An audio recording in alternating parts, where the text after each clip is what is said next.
नमस्कार मेरे प्यारे बच्चों, स्वागत है आप सभी का आपके अपने YouTube channel the PCM vision में।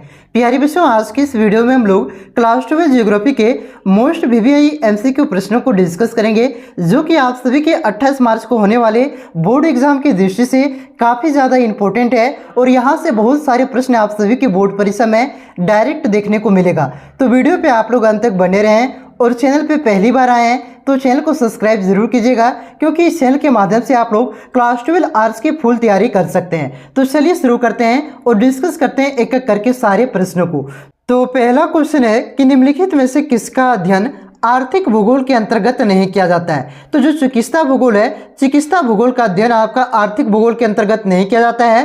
चिकित्सा भूगोल का अध्ययन आपका सामाजिक भूगोल के अंतर्गत किया जाता है। इसलिए इस क्वेश्चन का सही उत्तर हो जाएगा ऑप्शन नंबर घ, चिकित्सा भूगोल। बाकी बात जो कृषि भूगोल है, उद्योग भूगोल है और पर्यटन भूगोल है, इन तीनों का अध्ययन आपका आर्थिक भूगोल के अंतर्गत किया जाता है। उसके बाद नेक्स्ट क्वेश्चन है कि सैन्य भूगोल मानव भूगोल के किस शाखा का भाग है। तो सैन्य भूगोल आपका राजनीतिक भूगोल का एक भाग है। ऑप्शन नंबर का इसका करेक्ट आंसर होगा। उसके बाद देखिए नेक्स्ट क्वेश्चन है आपका कि विश्व की कुल जनसंख्या का कितना प्रतिशत जनसंख्या उत्तरी अमेरिका में पाई जाती है। तो विश्व की कुल जनसंख्या का आपका 4.8% जनसंख्या उत्तरी अमेरिका में निवास करती है, उत्तरी अमेरिका में पाया जाता है। तो इस क्वेश्चन का सही उत्तर हो जाएगा ऑप्शन नंबर ग। और लगभग आपका 60% जनसंख्या आपका एशिया में निवास करती है, जो कि पूरे विश्व में सबसे ज्यादा जनसंख्या आपका एशिया में निवास करता है। इसे आप लोग ध्यान रखिएगा। उसके बाद देखिए अगला क्वेश्चन है आपका कि जनसंख्या आकार में विश्व में ब्राजील का कौन सा स्थान है। तो जनसंख्या की दृष्टि से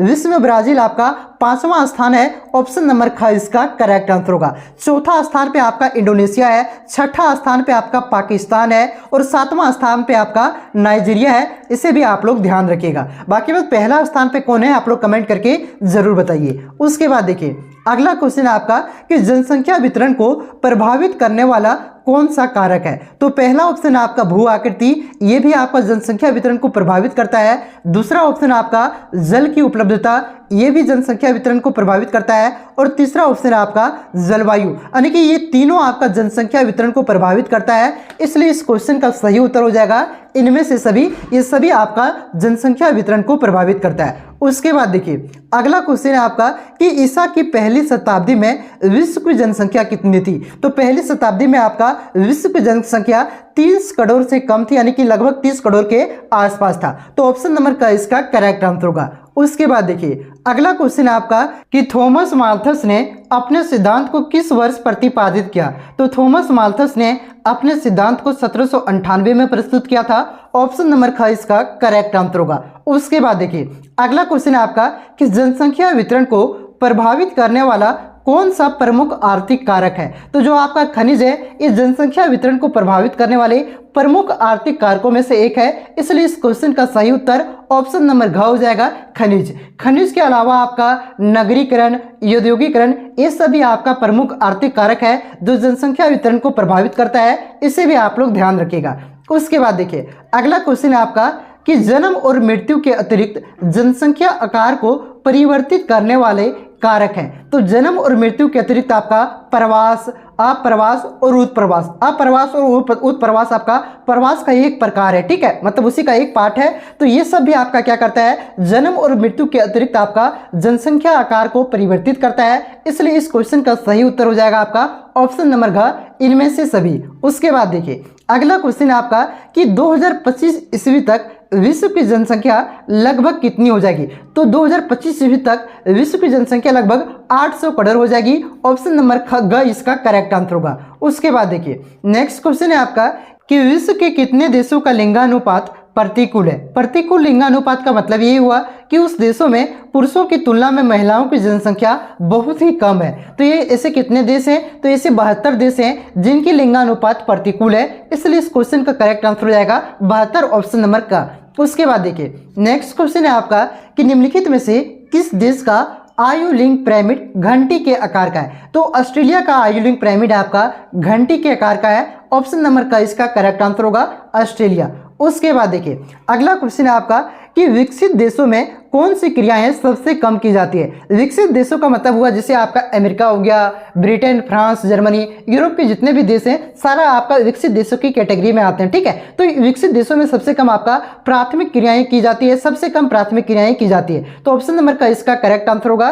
प्राथमिक क्रिया। सबसे ज्यादा उन देशों में आपका तृतीय क्रियाएं की जाती है, इसे भी ध्यान रखिएगा। उसके बाद देखिए अगला क्वेश्चन आपका कि संकीर्ण आधार और शुंडाकार शीर्ष वाले पिरामिड किस तरह की स्थिति को दर्शाता है। तो संकीर्ण आधार और शुंडाकार शीर्ष वाले पिरामिड आपका निम्न जन्म और मृत्यु दर को दर्शाता है। ऑप्शन नंबर ख इसका करेक्ट आंसर होगा। उसके बाद देखिए अगला क्वेश्चन है आपका कि निम्नलिखित में से कौन मानव विकास का स्तंभ है। तो पहला ऑप्शन है आपका समता। समता भी आपका एक मानव विकास का महत्वपूर्ण स्तंभ है। उसके बाद सतत पोषीय, ये भी है। उसके बाद आपका उत्पादकता, उत्पादकता भी आपका मानव विकास का महत्वपूर्ण स्तंभ है। यानी कि ये तीनों आपका मानव विकास का स्तंभ है। इसलिए इस क्वेश्चन का जो सही उत्तर हो जाएगा ऑप्शन नंबर घ, उपयुक्त सभी, ये सभी आपका मानव विकास का स्तंभ है। उसके बाद देख अगला क्वेश्चन है आपका कि मानव विकास सूचकांक स्कोर 0.701 से लेकर के 0.799 के बीच का स्तर क्या कहलाता है। तो ये जो आपका 0.701 से लेकर के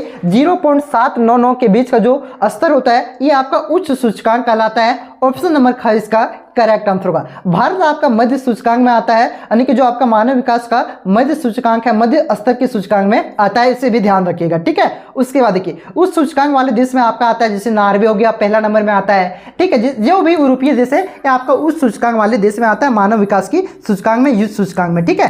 पहला दूसरा तीसरा मतलब टॉप में यही यूरोप वाले आते हैं। उसके बाद देखिए अगला क्वेश्चन है आपका कि उच्च मानव विकास समूह में कितने देश सम्मिलित हैं। तो उच्च मानव विकास समूह में आपका टोटल 53 देश सम्मिलित है। कितने देश? 53 देश सम्मिलित हैं। ऑप्शन नंबर का इसका करेक्ट आंसर होगा। उसके बाद देखिए अगला क्वेश्चन है आपका कि मानव विकास सूचकांक में भारत के किस राज्य का स्तर सबसे बेहतर है। तो किस राज्य का है? तो ये आपका केरल। केरल आपका मानव विकास सूचकांक में भारत में आपका पहला नंबर पे आता है, इसे आप लोग ध्यान रखिएगा। ऑप्शन नंबर का इसका करेक्ट आंसर होगा, ठीक है। उसके बाद देखिए अगला क्वेश्चन है आपका कि इनमें से कौन विन्यास के आधार पर ग्राम का प्रकार नहीं है। तो जो आपका पशुपालक ग्राम है ये आपका विन्यास के आधार पर ग्राम का प्रकार नहीं है। ऑप्शन नंबर घ इसका करेक्ट आंसर होगा। उसके बाद देखिए अगला क्वेश्चन है आपका च्युइंगम किस वृक्ष से प्राप्त होता है। तो च्युइंगम आपका जोपोटा वृक्ष से प्राप्त होता है, जेपोटा वृक्ष से। ऑप्शन नंबर घ इसका करेक्ट आंसर होगा, ऑप्शन नंबर घ, ठीक है। उसके बाद देखिए अगला क्वेश्चन आपका कि रेंडियर कहाँ पाया जाता है। तो रेंडियर एक आपका जानवर है, हिरण के टाइप का ही जानवर है, ठीक है। तो ये आपका आर्कटिक और उपध्रुवीय क्षेत्रों में पाया जाता है। ऑप्शन नंबर ग इसका करेक्ट आंसर होगा। उसके बाद देखिए अगला क्वेश्चन है आपका कि इनमें से कौन शीतोष्ण घास मैदान का उदाहरण नहीं है। तो जो आपका मानसूनी प्रदेश है ये आपका शीतोष्ण घास मैदान का उदाहरण नहीं है। ऑप्शन नंबर घ इसका करेक्ट उत्तर होगा। उसके बाद देखिए अगला क्वेश्चन है आपका कि फेजेंडा शब्द का प्रयोग किस फसल के बगान के लिए किया जाता है। तो जो फेजेंडा शब्द का प्रयोग है ये जो आपका ब्राजील में कॉफी के जो बड़े बड़े बगान होते हैं उसके लिए प्रयोग किया जाता है। तो इसका करेक्ट आंसर होगा ऑप्शन नंबर ख, कॉफी बगान, ठीक है। उसके बाद देखिए अगला क्वेश्चन है आपका कि किस कृषि प्रणाली में सर्वाधिक कार्य अंतरों यानी कि मशीनों के द्वारा संपन्न किए जाते हैं। तो जो आपका विस्तृत वाणिज्य अनाज कृषि है जिसमें मुख्य रूप से गेहूं फसल का उत्पादन किया जाता है, इस कृषि प्रणाली में आपका सर्वाधिक कार्य अंतरों यानी कि मशीनों के द्वारा किया जाता है। तो ऑप्शन नंबर ख इसका करेक्ट आंसर होगा, विस्तृत वाणिज्य अनाज कृषि, ठीक है। उसके बाद देखिए अगला क्वेश्चन आपका कि इनमें से कौन कुटीर उद्योग का उदाहरण है। तो कुटीर उद्योग में क्या होता है, ये आपका घरेलू स्तर का एक उद्योग है, ठीक है। इसमें जितने भी काम होते हैं लगभग घर के ही व्यक्ति सारा काम करते हैं, ठीक है। तो ये जो आपका है इसमें आपका पत्थर एवं मिट्टी के जो बर्तन बनते हैं ये इसका उदाहरण हो जाएगा, कुटीर उद्योग का उदाहरण। ऑप्शन नंबर का इसका करेक्ट आंसर होगा। उसके बाद देखिए अगला क्वेश्चन आपका कि भारत का कौन सा उद्योग सार्वजनिक क्षेत्र का नहीं है, यानी कि सरकारी कंपनी नहीं है। तो जो आपका टिस्को है, टिस्को आपका निजी क्षेत्र का है, ये आपका सरकारी क्षेत्र का कंपनी नहीं है, ये आपका प्राइवेट कंपनी है, ठीक है। ऑप्शन नंबर का इसका करेक्ट आंसर होगा। टिस्को का फुल फॉर्म क्या होता है? Tata iron steel and company, ठीक है। इसे आप लोग ध्यान रखिएगा। उसके बाद देखिए अगला क्वेश्चन है आपका कि संचार किस आर्थिक क्रिया के अंतर्गत आता है। तो संचार आपका तृतीय क्रिया, कौन सी क्रिया? तृतीय क्रिया के अंतर्गत आता है। ऑप्शन नंबर ग इसका करेक्ट आंसर होगा। और तृतीय क्रिया को सेवा क्षेत्र भी कहा जाता है, ध्यान रखिएगा। उसके बाद देखिए अगला क्वेश्चन है कि इनमें से कौन सी क्रिया चतुर्थ क्रिया के अंतर्गत आती है। तो जो आपका अनुसंधान, सूचना एवं और प्रौद्योगिकी है, ये सब आपका चतुर्थ क्रिया के अंतर्गत आता है। ऑप्शन नंबर ख इसका करेक्ट आंसर होगा। ठीक है, बाकी बात देखो, मत्स्यन यानी कि मछली पालन आपका प्राथमिक क्रिया के अंतर्गत आता है, विनिर्माण आपका द्वितीय क्रिया के अंतर्गत आता है, और परिवहन आपका तृतीय क्रिया के अंतर्गत आता है। ठीक है, उसके बाद देखिए अगला क्वेश्चन है आपका कि नोबेल पुरस्कार विजेता अमर्त्य सेन ने विकास का मुख्य ध्येय किस रूप में देखा है। तो अमर्त्य सेन के अनुसार विकास का मुख्य ध्येय आपका स्वतंत्रता में वृद्धि है। ऑप्शन नंबर का इसका करेक्ट आंसर होगा। उसके बाद देखिए अगला क्वेश्चन है आपका कि लामा मुख्यतः किस पर्वतीय भागों में पाया जाता है। तो लामा मुख्यतः आपका एंडीज पर्वत के पर्वतीय भागों में पाया जाता है। ऑप्शन नंबर ख इसका करेक्ट आंसर होगा। और जो लामा एक प्रकार की जनजाति है जो मुख्यतः पशुपालक होते हैं, इसे भी ध्यान रखिएगा। उसके बाद देखिए अगला क्वेश्चन है आपका कि यूनानी शब्द मेगालोपोलिस का प्रयोग सर्वप्रथम किसने किया था। तो ये जो शब्द है आपका यूनानी भाषा का शब्द है मेगालोपोलिस, इसका प्रयोग सर्वप्रथम आपका जीन गोटमैन ने किया था। ऑप्शन नंबर ख इसका करेक्ट आंसर होगा। उसके बाद देखिए अगला क्वेश्चन है आपका कि जो गांव झीलों, तालाबों आदि के चारों ओर बस्ती बस जाने के कारण विकसित होता है, कौन सा प्रतिरूप कहलाता है। तो ये आपका विविधताकार प्रतिरूप कहलाता है, जो आपका झीलों, तालाबों आदि के चारों ओर बस्ती बस जाने के कारण विकसित होता है। ऐसे गांव को आपका विविधताकार प्रतिरूप कहा जाता है। उसके बाद देखिए अगला क्वेश्चन है आपका कि भारत के कौन सा नगरीय क्षेत्र में छावनी बोर्ड स्थित नहीं है। तो पहला ऑप्शन है आपका रामगढ़, रामगढ़ में आपका छावनी बोर्ड स्थित है। वाराणसी में भी आपका छावनी बोर्ड स्थित है, और रांची में भी आपका छावनी बोर्ड स्थित है। धनबाद में आपका स्थित नहीं है। ऑप्शन नंबर घ इसका करेक्ट आंसर होगा, धनबाद। देखिए छावनी बोर्ड किसे कहते हैं, जहां पे सेना का कैंप होता है उसी को छावनी बोर्ड कहा जाता है। यहाँ पे सेनाएं अपना अभ्यास करती है, न्यू सेना को ट्रेनिंग देता है। ठीक है, यह सेना का आपका एक प्रकार से कैंप होता है, इसी को आपका छावनी बोर्ड कहा जाता है, जो कि आपका धनबाद में स्थित नहीं है। उसके बाद देखिए अगला क्वेश्चन है आपका कि इनमें से कौन नियोजित नगर का उदाहरण है। तो जो आपका कैनबरा है एक आपका प्लान्ड यानी कि यह एक तरह से नियोजित नगर का उदाहरण है। ऑप्शन नंबर का इसका करेक्ट आंसर होगा। इसका जो विकसित किया गया था, निर्माण किया गया था, आपका एक प्लान के तहत किया गया था। ठीक है, इसे ध्यान रखिएगा। उसके बाद देखिए इस तरह का एग्जाम्पल आपको भारत में मिल जाएगा। जो नोएडा सिटी है आपका, गुरुग्राम है, चंडीगढ़ है, ये सब क्या है भारत में आपका नियोजित नगर का उदाहरण है, ध्यान रखिएगा।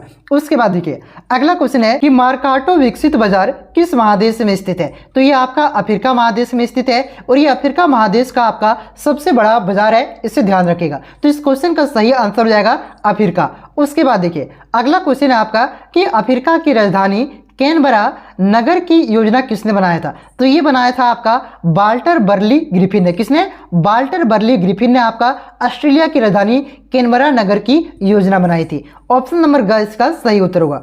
उसके बाद देखिए नेक्स्ट क्वेश्चन है आपका कि शिकागो शहर किस देश में स्थित है। तो शिकागो आपका अमेरिका में स्थित है, संयुक्त राज्य अमेरिका में। यहीं पे आपका विवेकानंद जी ने भाषण दिया था, जो कि पूरे विश्व में प्रसिद्ध है। ठीक है, कहाँ पे? शिकागो में, और ये आपका अमेरिका में स्थित है। उसके बाद देखिए अगला क्वेश्चन है आपका कि इनमें से कौन एक द्वितीय क्रिया का उदाहरण नहीं है। तो द्वितीय क्रिया का उदाहरण आपका ये मछली पकड़ना नहीं है, ये आपका प्राथमिक क्रिया का उदाहरण है, और ये आपका सेवा क्षेत्र भी आपका तृतीय क्रिया का उदाहरण है। तो ये दोनों आपका द्वितीय क्रिया का उदाहरण नहीं है, मछली पकड़ना और सेवा क्षेत्र। बाकी बात लो इस्पात निर्माण, कपड़ा निर्माण, ये सब आपका द्वितीय क्रिया का उदाहरण है, और ये आपका दोनों मछली पकड़ना और सेवा क्षेत्र आपका द्वितीय क्रिया का उदाहरण नहीं है। मछली पकड़ना आपका प्राथमिक क्रिया का, और सेवा क्षेत्र आपका तृतीय क्रिया का उदाहरण है। उसके बाद देखिए अगला क्वेश्चन है आपका कि इनमें से कौन सांस्कृतिक नगर है। तो ये जो आपका प्रयागराज है, प्रयागराज, वाराणसी हो गया, आपका अयोध्या हो गया। ठीक है, ये सब आपका क्या है? सांस्कृतिक नगर का उदाहरण है। उसके बाद देखिए